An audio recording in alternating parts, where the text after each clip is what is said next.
Well, I'm glad about that.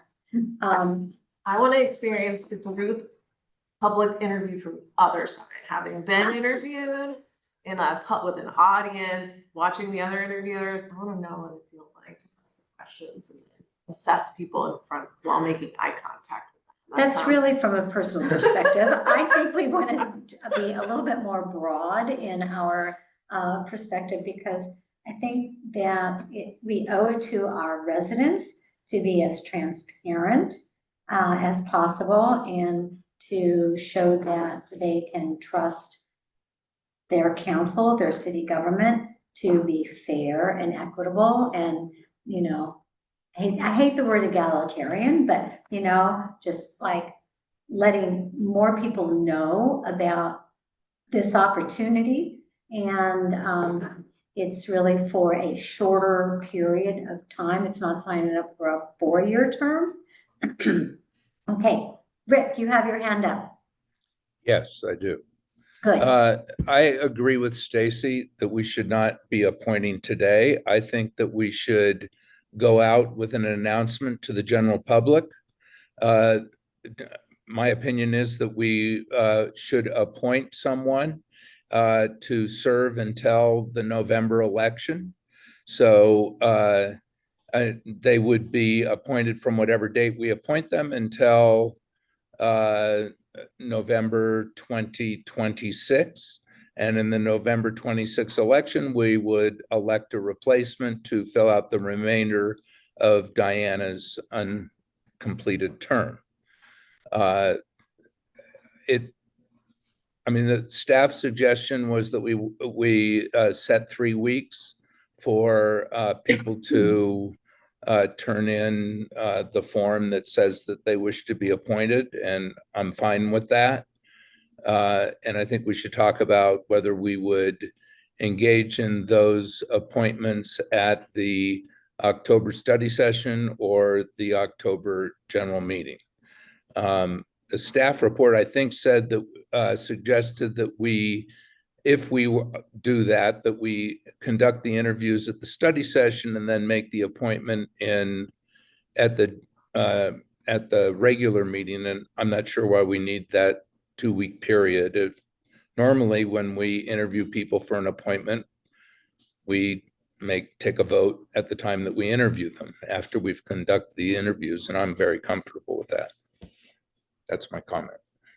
Okay. Councilmember Widmer.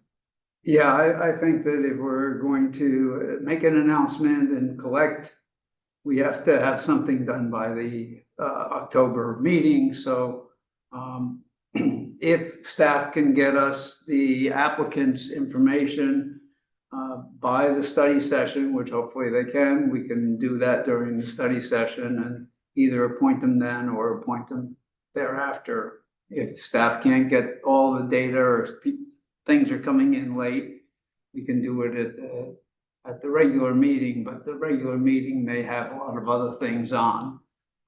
Study session might be the best time for us to do that. And I'm with Rick. I'd rather do it in the November, that the appointment would be due to the November 26th election. Okay.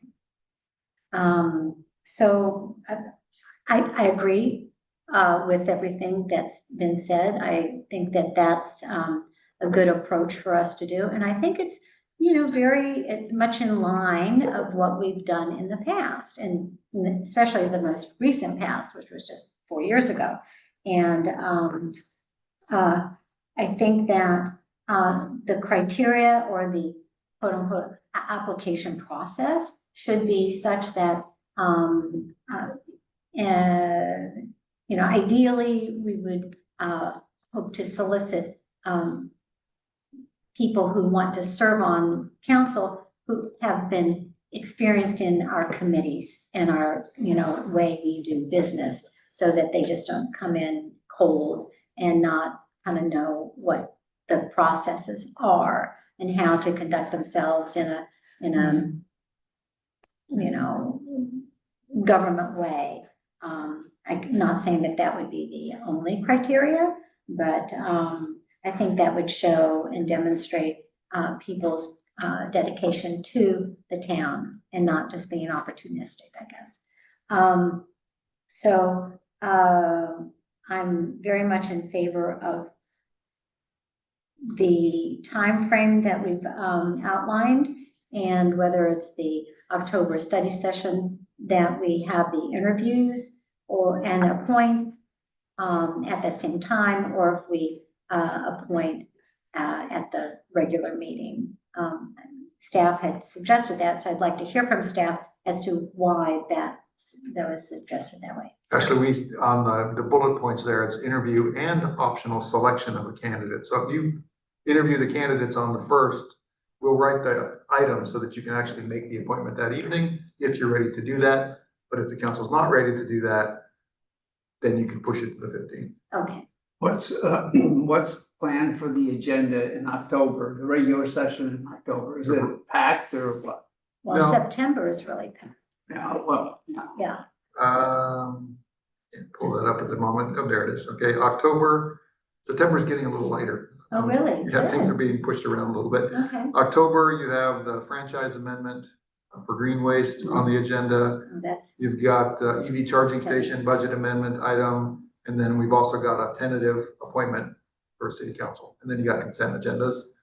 I did have the public hearings for the inclusionary ordinance and the ADU code updates, but I don't think the commission's seen those yet, so those will be pushed out. October 1st is my birthday, so you should add that to the agenda, and we will be celebrating. There will be cupcakes. all right. Expect bribes from these interviewers. You're gonna get yours. Birthday I'm, bribes. yes, yeah, I don't think, yeah, when I did this in 2008, I don't think there was a process of potentially, selecting somebody to fill out the term. Is it, straight to the ballot? You want this job, you gotta run to get it. So anyway, all right, so is that Yeah, enough yeah. direction? We do have direction. November, we're all fine with November. Okay. I don't have a preference. Okay, so we're gonna close item 1 and open item 2. All right, town planner Brittany Bendix. It's a little weird without a microphone. Yeah, I don't know where I'm talking to. Talk to the So this Talk to discussion, the water. The thing, water. Okay, it looks like. well, and I've seen these two quite a bit on this issue, so direct this way. So this item is discussing a discussion of campus housing development. In particular, I'm gonna focus on the discussion relative to Menlo College, as that is kind of the genesis of the effort that the mayor, vice mayor, city manager, and myself have been pursuing since the study session on June 23rd.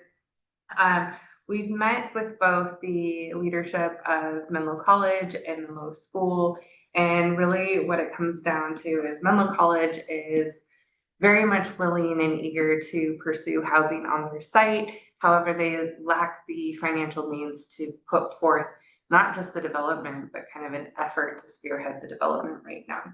So the report identifies the 3 approaches that the town could really take at this point.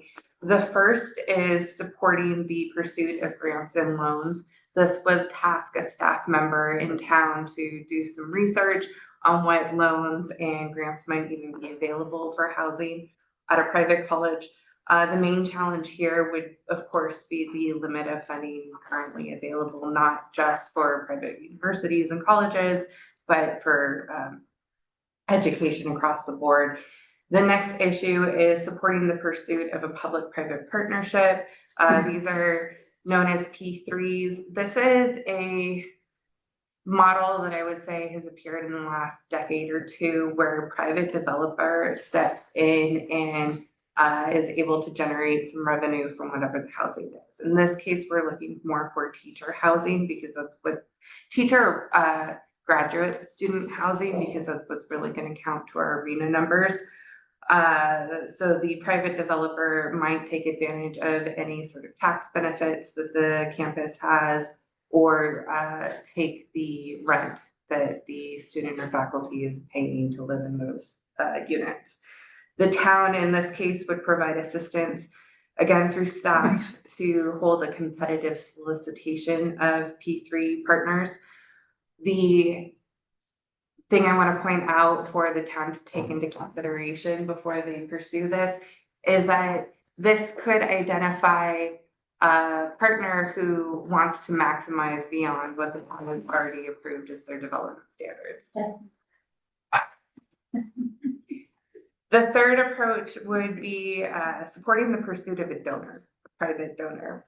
And this could be done through a committee of residents that are tasked with finding a potential donor. And the caveat here that I raised was a lot of time, these donors will be one entity. It's not necessarily going to be a collection of individuals that we see raise the funds necessary for that development. And so then when it's coming from a single source, it's usually tied to a desire for some other type of development. So if it's an art collection, you might see an associated gallery, but if it's sports related, you could see a request in the future of the town to provide an extension of the sporting facilities or training facilities there. So those are all the things that I kind of wanted the council members to consider as they directed staff in terms of which avenue was best pursued. I also included more of a realistic goal for meeting our programmatic requirements in the housing element because it's not outlined with specifics. These specifics don't have to carry forward to HCD. It would be more of an internal mindset, thinking about by, I think, 2027 or 2028 here, identifying a development team, a financing mechanism, and site plans. This should give us a general sense of whether or not there is something like an art gallery, sports field, or a maximized development potential that we hadn't necessarily zoned for already, and we need to instigate that. So I think if we can hit those targets by 2028, we'll be in shape to get a building permit issued before the end of the housing element cycle, which is really what we need to get those units to count towards the RHNA goal. So that concludes my summary of the staff report. Happy to turn it back over. Okay, questions? Councilmember Whitmer. Question. So on the public-private partnership, I'm a little confused. Of course, I wasn't in the meeting, but I had a previous meeting with Weiner. And at that time, there was a developer there and they were talking about like joint ownership or something. And he was very clear, he would not accept sharing of rent or shared ownership or having the need, if they don't have enough people in there, to bring in people outside of the school to stay there. And what you said was, did he change his position? Because that's unclear to me. You're talking, when you say he, you mean Stephen Mr. Weiner. Yes. He was real clear with us. Yeah. The P3 partnerships can be modeled in a variety of ways. It can be also set up by time frame. He was very clear that he did not want outside or individuals outside of the institution living on campus. Right. I would think that I expect that to mean people that don't have a relationship, right? Not if somebody is married to a professor, that they could That's live, not, right? yeah, that's not what I'm saying. He didn't want to have, because he had a whole floor open, he wasn't going to then, rent out to people that are working at Facebook or something like that. Correct. They had no association whatsoever Right. with the school. And that makes sense. Yeah. But I did not hear an explicit no to any sort of potential arrangement in terms of getting the housing built. No, but I think what you were raising is rent. Any rent or revenue Yeah. from the facility would flow through to the college. Well, Yeah. if I can jump in, I had the same conversation. I don't recall if Bill and I were in the meeting together or that was separate, but the developer, basically his concern was he wanted to make sure that all of the units that are built are rented, because that's the only way they cover their costs and generate any kind of profit. And Stephen was very clear that he'd be happy to have anyone associated with Menlo College take those rooms. But if they don't fully rent them out to Menlo staff and possibly students, that he was not willing to let third parties from off campus come in and rent. And that was a non-starter for the developer in the meeting that I was in. Right, yeah, we were in the same meeting. Okay, Stacy, Vice Mayor has a question. Do we in this meeting need to pick one of these three, or could we say, yes, all of these, you guys go figure out what works best as you're in the weeds? Yes, you could say that. Really, at this point, we don't have a direction from council for George to dedicate any specific staff time beyond what I've done to meet with the developers and kind of work on housing element programs. So we would want some direction on that. It would certainly help to at least maybe have a sense of the prioritization of these approaches before we come back. And I think I also asked for some acknowledgement that we would want to see staff returning somewhat repeatedly to the council to give an update on this effort, or at least present milestones in the future by which you would be having an an update. So the meeting, we talked about all of these things, and one of the takeaways from the meeting with Menlo College and with Menlo School was that for Menlo College, in order to kind of go out and do any kind of fundraising for donors to help build it, instead of handing it off to a developer who wants to make a profit, but to have donors and have it funded by one donor or 100 donors, similar to what we did with the town center. We raised the money to create a plan, some pretty pictures, a site plan, not, terribly detailed, but the idea, the image of what the future could look like. And then you could kind of take that around to potential donors, neighborhood groups, just as what we did in raising money for the town center. Rick and I, we dog and pony show. I had it at my house and people came and that speaker came and everybody, so that would be kind of the first step of getting something off the ground, and it wouldn't be a burden on staff or our town to fund any of this. And so then, okay, so. Well, a conceptual plan. Yes, well, I think that's what I said. You didn't say it, but that's exactly what you described.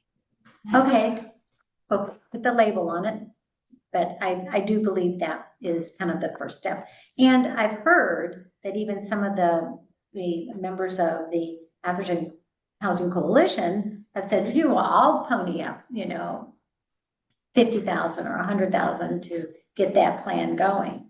But, and of course, Stephen Weiner, he doesn't want, he has ideas about where he may build location wise, but he doesn't, want to be actively involved in it. Well, Yes. I think he wanted to be involved in it, but it seemed like they both lacked the financial resources and the manpower to really shepherd this project forward at the speed that the town needs it to move more than Menlo College needs it. So I think kind of what staff's looking for, there's two approaches. Right. You could use that grassroots approach and have donors come forward and work with the college and put something together and come through the town and shop it through what requirements there would be. Town is just reviewing it at that point. Or you could actively have staff working with the college, with or without that grassroots effort, try and get to that same goal. yeah. What kind of budget do you think we need to have for that involvement? don't have anything in mind at present, but. Yeah, it But really see, I'm just depends looking on, at, you know, what- Yeah. what's the cost to the town? And, you know, just to kind of get it off the ground a little, I don't know, Right. because obviously, Bill, So, again, when I've had conversations with Menlo College, you know, they said that they're raising money for scholarships, but they don't have any money and they're not That's intending on raising any money for that this, so. hasn't changed. Part of that is, you know, like, okay, but you want the benefit of it, you know, you should put something into it, but. When I had a conversation with George and dug down on this, he said, well, perhaps, you know, we could have some people in our planning department or M group itself. Do research on grants that are possibly out there because other people do this type of thing. And that would be something that they have some people experience. That could put some things together and then we bring them over. Yes, indeed, you know, I've heard also the Atherton Housing Coalition might pony up something too, so that would be great, but finding out where there might be grants, I think it would be something that would be excellent for us to invest in. I don't think it would be a substantial amount of money from my conversations with the city manager, but I hope it wouldn't be, but I also wonder, you know, whether or not Menlo School might be also participative in doing that type of thing. Since we're all in it together and they Yeah. committed to build something too, It's all and we put it in neighborhood. our plan and now we don't have it in the plan. Rick, I mean, it hasn't gone down. Is it not- Okay, so, for, do I have the floor? Yes, you do, sorry. Okay, so first, I think we have to recognize that Menlo School and Menlo College are completely different.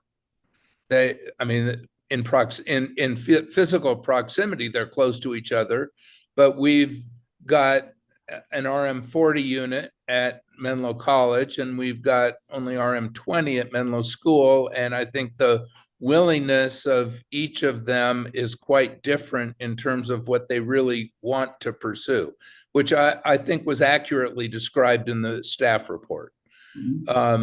I think what's needed right now is to put together that conceptual plan that the mayor very clearly described.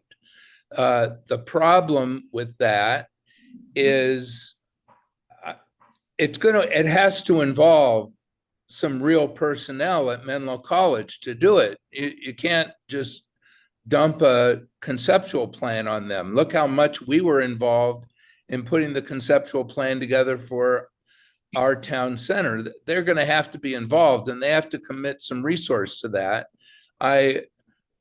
One question I have is, George, I assume that for the town to be involved, whether or not it might include raising some money from groups like the Atherton Housing Coalition, I assume that that's going to be outsourced, maybe to the M group, but it's going to be outsourced. It's not going to be anyone on our staff. And, you know, we know how much work it took to put together a conceptual plan for the town center. And this is probably a little easier than that since you'd be starting with just one building, but it's still a substantial amount of work. I don't believe that we would actually be creating the conceptual plan for them. No. We would be helping them, facilitating them through that sort of a process, but they would Okay. have to engage with an architect or a design team or a developer to do that. We wouldn't do that for them. Can I make? So then are you saying that what we need to do is hold their hand somewhat and provide them with funding, either that comes from the town or from other resources that we can help pull together? Yes. So, Rick. Yeah. Can you hear me? So, Yeah. do you recall, in the very beginning of the seed of building a new town center, we did a design competition? Yeah, And what was it called? It wasn't, well, we had everyone come in and we sent it out to all these architects around the area or whatever, and I think staff had a big list. And we said, you know, we're wanting to build a new town center here in Atherton. And we would love to have you show us what you've got. Would you like, we're having a design competition and see who we're gonna choose. Well, that was for a master plan. No, it was for the town center. So Yeah. you're saying that's after we had the master plan consultants right. and they did the master plan?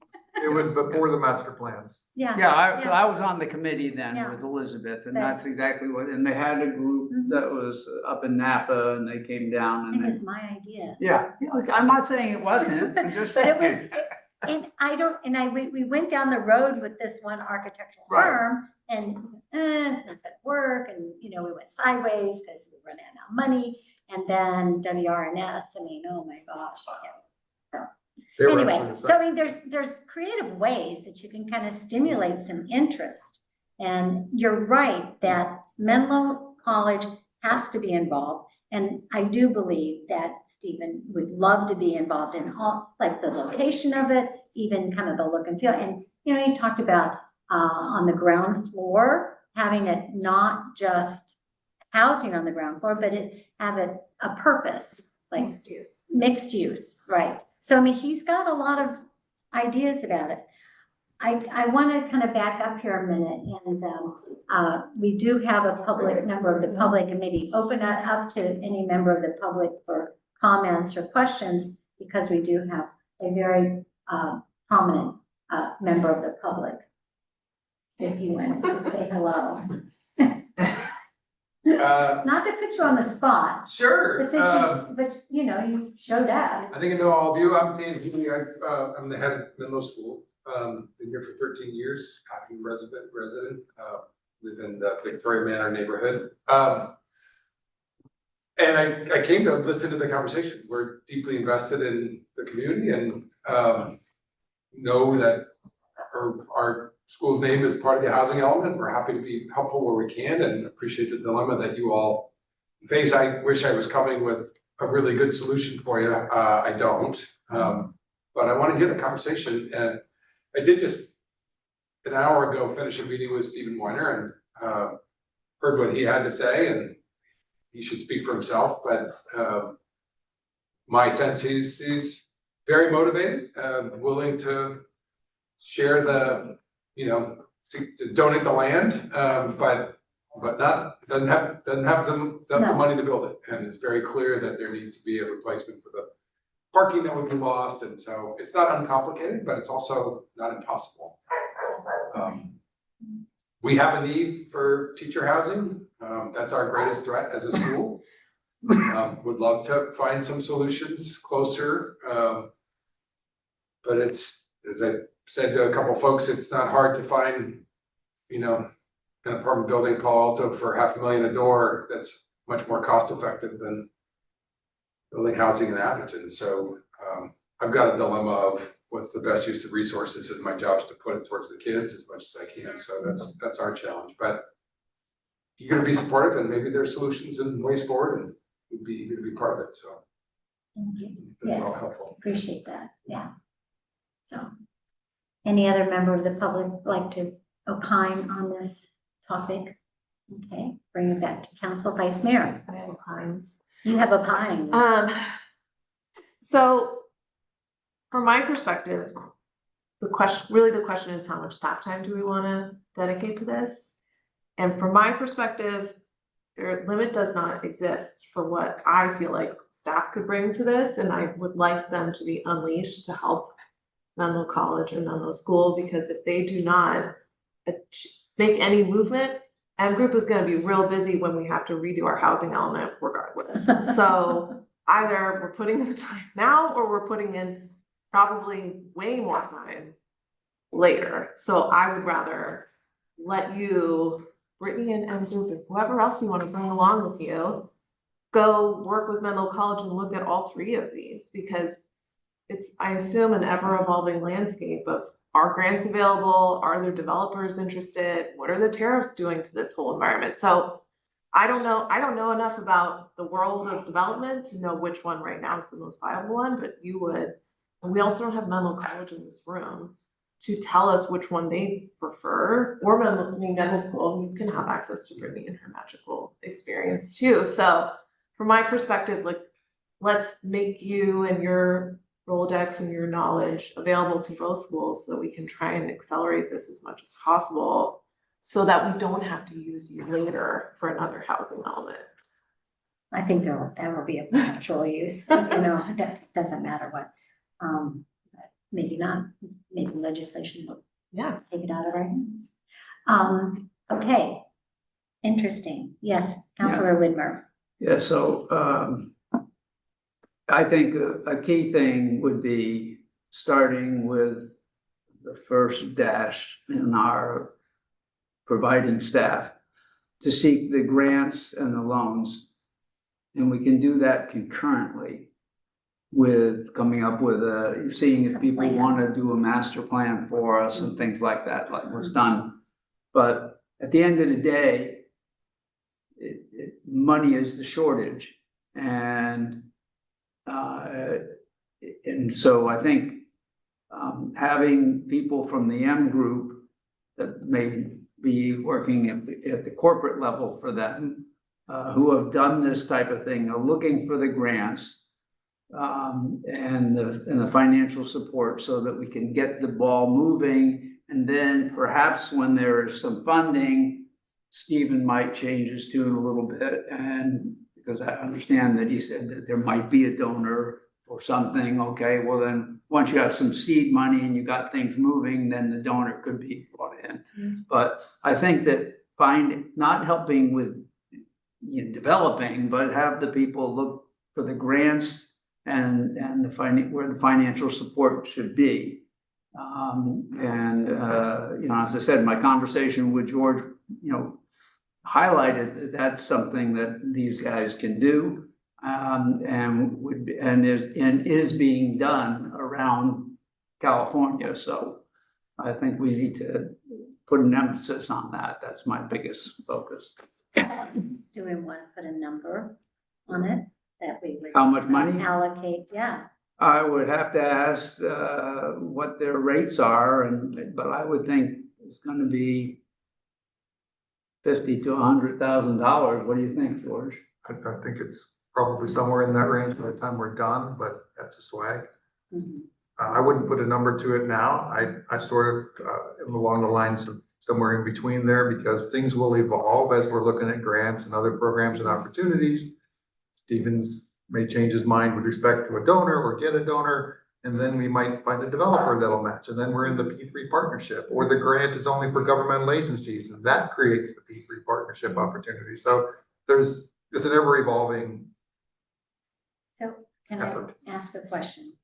So what would prevent a resident-led group to kind of hold together some funding for an architect? Again, or Nothing. I mean, and in fact, I think if there's a group out there that's willing to do that, and we can connect them with the college, having them at the table would be great. okay. Conversely, what is to prevent, it's a little different, I don't know, for members of the council to go do that, because it's for a project that's not town property, like the town center. And maybe Mona has a comment on that. Mona, I think she's talking about having council members help solicit donations for this effort on behalf of the college.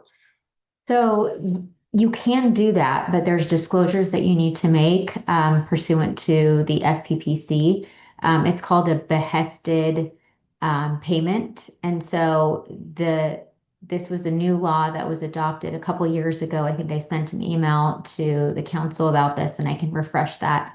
But it's this, the public policy and the concept is that as an elected official, when you are asking members of the public to make donations or gifts, that they may feel inclined to do so because of your position. And so then you have to make disclosures of that. Yeah, we kind of ran into that with the Atherton Now organization, and as members of the council, we really had to kind of step back from Yeah. the plate. And I was just gonna opine, there's also, Mona, another layer to it. If this is a development that's actually going through the town's permitting processes, and a council member is not only involved in soliciting donations, but is at the table talking about what it should look like, how it should be designed, and giving input on that. Is there a concern there? There's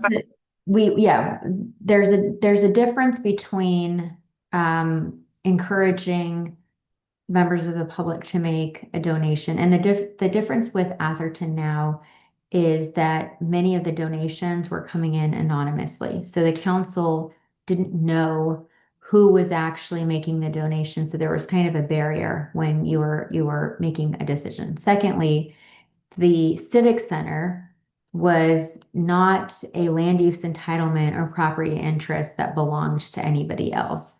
This, on the other hand, would be an application to the town for which either the city council would be making legislative approvals for, or even if you weren't making those decisions, you could be the subject of, an appeal body if the planning commission made a decision that was appealed to you.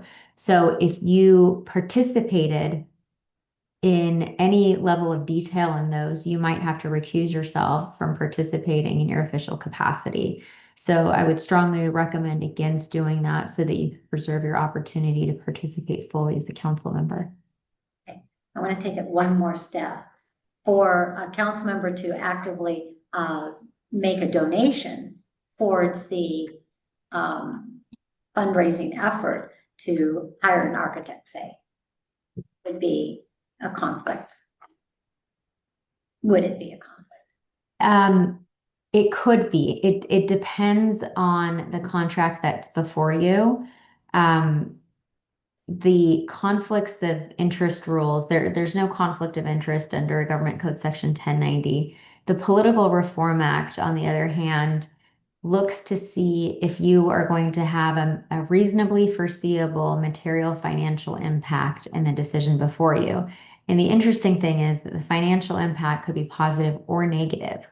So it's not that you are going to have some pecuniary interest that would be benefiting from it. It could also be, to your detriment. And so we'd have to take a look at that. And then there's the other kind of umbrella conflicts of interest that we'd have to look at, which is the common law that says that you need to act with disinterested zeal, and you need to not have any kind of preconceived notions about the project before you. So on the one hand, the council can keep space for wanting the development of additional housing in order to satisfy the objectives that have already been adopted in its housing element. But on the other hand, if there's a specific proposal that a council member is advocating for or demonstrating any kind of desire to implement, that could be a bias that would preclude you from participating in that decision. Okay, So it's tricky. it's very tricky. I kind of got lost in the maze there. Okay. Is disinterested zeal a legal term? Because I love it. like it. It's interesting. It was used in case law when they were describing what a common law conflict of interest would be. Yes. I can't take claim for that. Okay. Okay. Okay. So what we're trying to do is give staff direction, which way to go on this. And then I guess one of the things would be do nothing, sit on your hands. Right. Okay. And let's kind of wait and see a little bit, figure out maybe what's going to happen with maybe some residents who may become very enthusiastic about this and feel, passionate about it. That's separate and apart from council influences. Or Yeah, we could, that, I see that as more as just sitting back and doing nothing and waiting for an application to come for us. I don't think that's the position No, we need to be wanna taking, do. given it's in our housing element. Exactly. Um, I Okay. don't want to advocate for one, but I would maybe recommend that staff continue working with the college at some level of these 3 bullet points. Right, no, how about And then we keep the council engaged and informed with milestones along the way. Mhm. And if you see it going sideways in any way, whether that's money or direction, let us know, but we'll keep you engaged. Okay. And Rick's hands up. Hi, Rick. Hi, so the big issue is fundraising. In order to do a conceptual plan, the estimate is it's gonna cost $50,000 to $100,000, which seems reasonable to me. Maybe and I fully agree with what George just stated, but that's not putting $50,000 down. That's saying continue to work with the college. And I think that's fine, but it's not gonna go very far because the whole issue is getting the money to fund creating the conceptual plan. As has been mentioned by a couple people, we have heard that there are Atherton residents, particularly in the Housing Coalition, who verbally said they were willing to do something but haven't done anything. And maybe what we should do is put out there that the town would put up $50,000 as a match once there's an aggregate of $50,000. You can put in the language you want, but committed from other donors. And I think we're going to have to put some money on the table to make this happen. I don't see how it's going to happen otherwise. And if you want to wait and see what happens, I'm fine with that. But we've been waiting for a couple years to see what happens.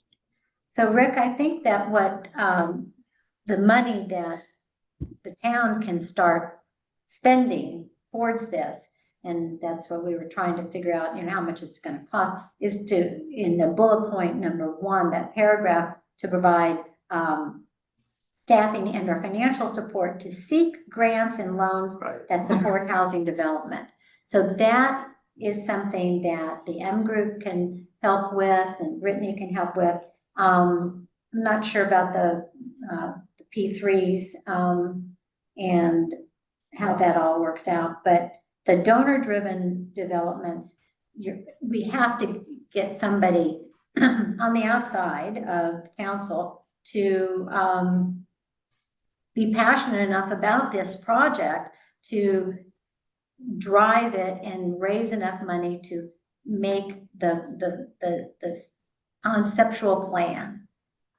But in tandem, I think what the town can be, and I don't think the town should pay money for the conceptual plan.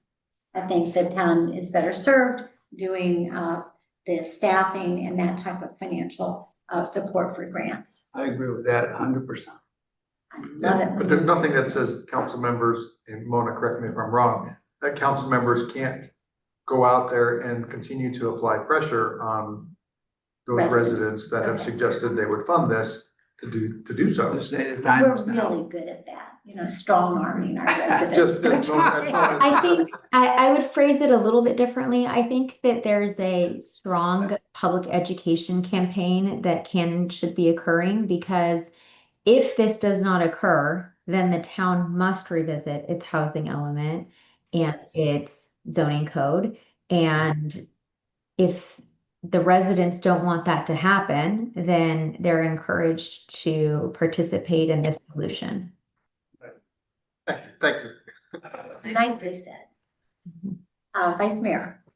In terms of the financial outside of staff time, I'm not opposed to putting money towards this, but I think from a transparency perspective, I would love to be asked for we need money for matching for a grant fund or something like that that's a little more specific, or having them hire some kind of freelancer to shepherd this process on. Are you talking when you said them? Menlo College. They're not gonna do anything. Right, but $100,000, that's a salary if they wanted to hire, you know what I mean? I would love to have some creative thinking, knowing that we might be open to spending money to help them shepherd this. Well, we are spending money, we're paying Outside staff of- to I go meant do like this, but hard I'm cash. personally against using tax dollars to actually pay for something other than staff time to do it.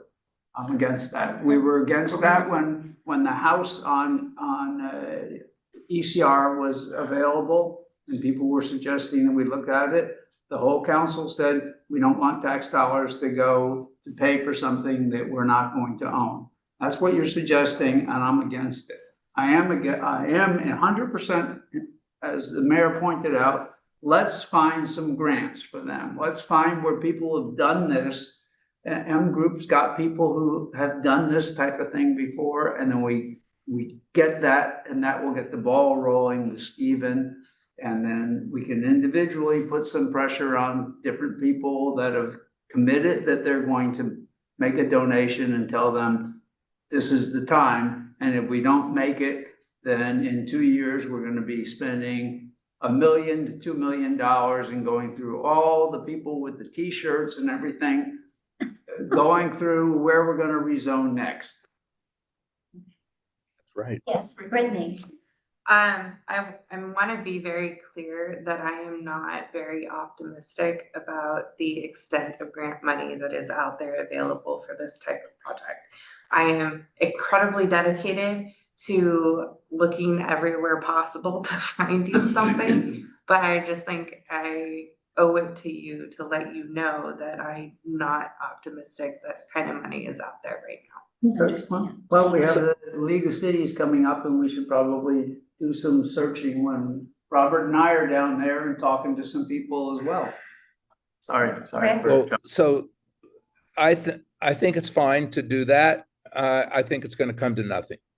I'm just being honest. We talked to a couple foundations that had done stuff, and they ran into the problem. They got to make sure that that property all gets rented in order for it to justify their time to get involved. And the college isn't willing to do that, because if the college doesn't use all the property, they're not going to let third-party people from outside come in. And I think, fine, let's go look for donors. Let's see if there's any foundation money. It's just going to delay a decision. And I understand the reluctance to want to put any money from the town into a conceptual plan for the college. The only reason to look at that in any way is that it's necessary to motivate other residents or foundations or wherever money might come from that would fund that conceptual plan. We've talked to the Atherton Housing Coalition for 2 years about putting money into it. And we can, of course, repeat exactly what we've said before, but I don't believe it's going to come to anything because they haven't done anything to date. And the only concept about some match is that it would maybe motivate them to participate. I'm perfectly comfortable to wait more time. I'm just think we need to be realistic that, it's not like there's something around the corner that we have any control over. You may have a point there. You may have a point. It's growing on me. But we can always revisit it in 2 months and see where we are. Absolutely. Or whatever.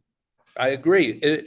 I do think that maybe it was Mona, but whoever said that this is a public education issue that needs to be put out there to the public is exactly right. I think that the town can do that. We can get an article in the Almanac and, we can put it in the Athertonian for what that might be worth.